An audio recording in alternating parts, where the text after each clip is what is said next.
बोलिए एकादशी मैया की जय। आज मैं आपको श्रावण मास के शुक्ल पक्ष की एकादशी की कथा सुनाने जा रही हूँ, जिसका नाम पुत्रदा एकादशी है। ये एकादशी 5 अगस्त 2025 को है। और प्रिय मित्रों, एक कुछ हम बातें जो हम एकादशी के बारे में करते हैं, तो हमें जब एकादशी का व्रत करते हैं तो हमें श्री कृष्ण गोविंद हरे मुरारी का निरंतर जप करना चाहिए। तो अब मैं पुत्रदा एकादशी व्रत की कथा कहती हूँ। भक्तवत्सल भगवान श्री कृष्ण बोले, हे राजन, इस एकादशी का नाम पुत्रदा एकादशी है। इसमें श्री नारायण भगवान की पूजा की जाती है। इस चर और अचर संसार में पुत्रदा एकादशी के व्रत के समान कोई दूसरा व्रत नहीं है। इसके पुण्य से मनुष्य तपस्वी, विद्वान और लक्ष्मीवान होता है। इसकी मैं एक कथा कहता हूँ, सो तुम ध्यान पूर्वक सुनो। भद्रावती नामक नगरी में सुकेतुमान नाम का एक राजा राज्य करता था। उसके कोई पुत्र नहीं था। उसकी स्त्री का नाम शैब्या था। वह निपुत्री होने के कारण सदैव चिंतित रहा करती थी। राजा के पितर भी रो रो कर पिंड लिया करते थे और सोचा करते थे कि इसके बाद हमको कौन पिंड देगा। राजा को भाई बांधव, धन, हाथी, घोड़े, राज्य और मंत्री, इन सब में से किसी को भी संतोष नहीं होता था। वह सदैव यही विचार करता था कि मेरे मरने के बाद मुझको कौन पिंडदान करेगा। बिना पुत्र के पितरों और देवताओं का ऋण मैं कैसे चुका सकूंगा। जिस घर में पुत्र ना हो उस घर में सदैव अंधेरा ही रहता है। इसलिए पुत्र उत्पत्ति के लिए प्रयत्न करना चाहिए। जिस मनुष्य ने पुत्र का मुख देखा है वह धन्य है। उसको इस लोक में यश और परलोक में शांति मिलती है, अर्थात उनके दोनों लोक सुधर जाते हैं। पूर्व जन्म के कर्म से ही इस जन्म में पुत्र और धन आदि प्राप्त होते हैं। राजा इसी प्रकार रात दिन चिंता में लगा रहता था।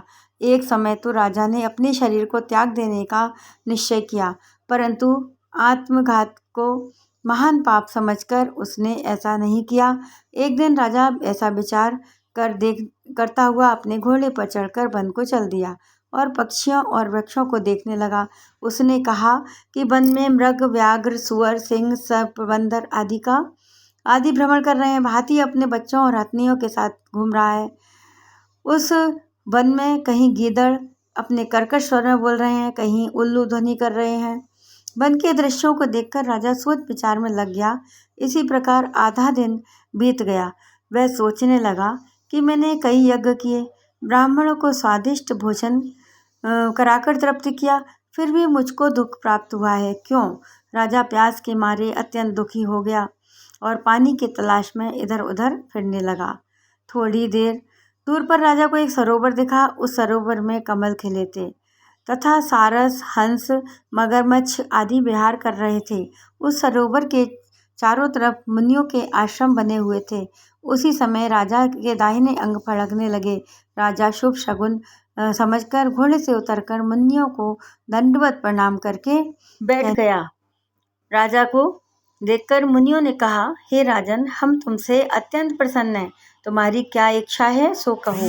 राजा ने पूछा, महाराज, आप कौन हैं और किस लिए यहाँ आए हैं? कृपा करके बताइए। मुनि कहने लगे, हे राजन, आज संतान देने वाली पुत्रदा एकादशी है और हम लोग विश्वदेव हैं इस सरोवर में स्नान करने के लिए आए हैं।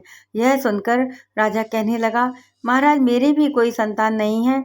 यदि आप मुझ पर प्रसन्न हैं तो एक पुत्र का वरदान दीजिए। मुनि बोले, हे राजन, आज पुत्रदा एकादशी है, आप अवश्य ही इसका व्रत करें। भगवान की कृपा से अवश्य ही आपके घर में पुत्र होगा। मुनि के वचनों को सुनकर राजा ने उसी दिन एकादशी का व्रत किया और द्वादशी को इसका पारण किया। इसके पश्चात मुनियों को प्रणाम करके महल में वापस आ गया। कुछ समय बीतने के बाद उसकी पत्नी ने गर्भ धारण किया और 9 महीने के बाद उसका एक पुत्र हुआ।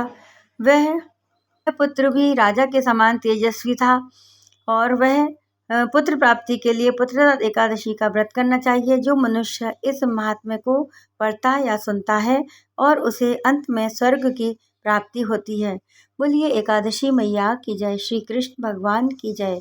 श्री कृष्ण गोविंद हरे मुरारी, हे नाथ नारायण वासुदेवा।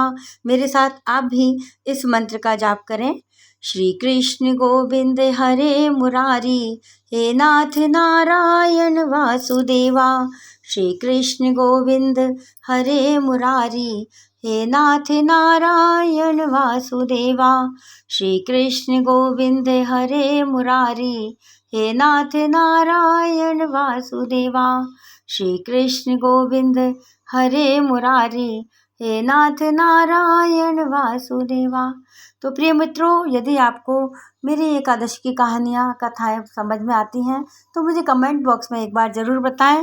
बोलिए एकादशी मैया की जय, ग्यारस मैया की जय, विष्णु भगवान की जय।